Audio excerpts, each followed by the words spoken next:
in response to the rise of Islamic terrorism around the world, Senator Rand Paul recently introduced a bill to temporarily halt immigration from over 30 countries that are known to house high numbers of radical jihadists. Earlier today, the Senate Judiciary Committee approved an amendment that says individuals must not be prevented from entering America based on their religion. Joining us now, 2016 Republican presidential candidate Senator Rand Paul.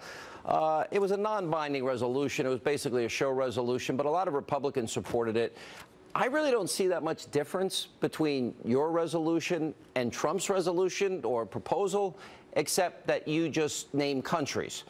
So really you're trying to do the same thing, because I assume you're listening to James Comey and James Clapper and all the other intelligence officials that are warning we don't have a good vetting system right now. Yeah, absolutely. So I think it's a mistake to have a religious test, but I think it's also a mistake to take Hillary Clinton's position, which is radical Islam's not a problem, or she's not going to name the problem.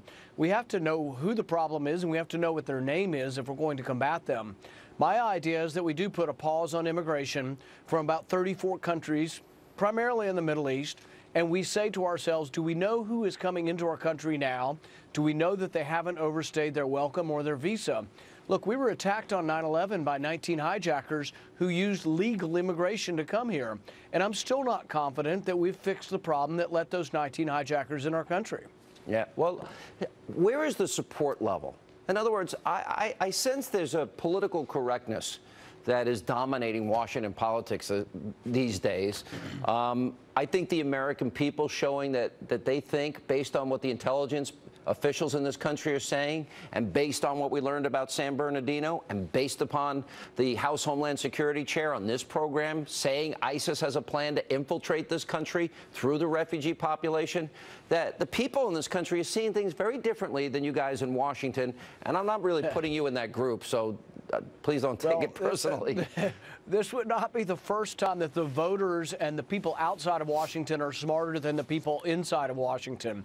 In fact, I tell my compatriots, travel outside the Beltway and meet people in America. Because the thing is people in America would like to see more strict scrutiny on who comes to our country. You know, we aren't doing anything. We have 11 million people in the country, and 40% of them who have come illegally, 40% of them came and overstayed their visa. We have no idea who they are, where they are, and we don't seem to care. But over 1 million people came from the Middle East in the last 5 years on a visa. Do we know where they are?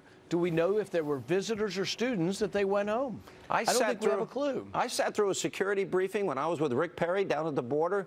Over 611,000 Texans were victims of crimes by illegal immigrants, and from 2008 to 14, that's a lot of crimes, including rape and murder.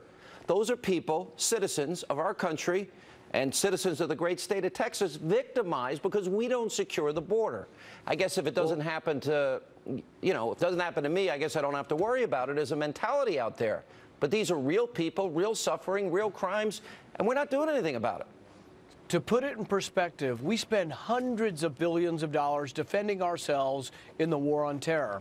But we're not willing to do anything to defend our border. And this is a real beef I've had with Marco Rubio, and why I think he is weak on national defense is that he won't defend the border. I put forward, I think, a very common sense resolution to say we need to have better vetting before we continue immigrating people from the Middle East.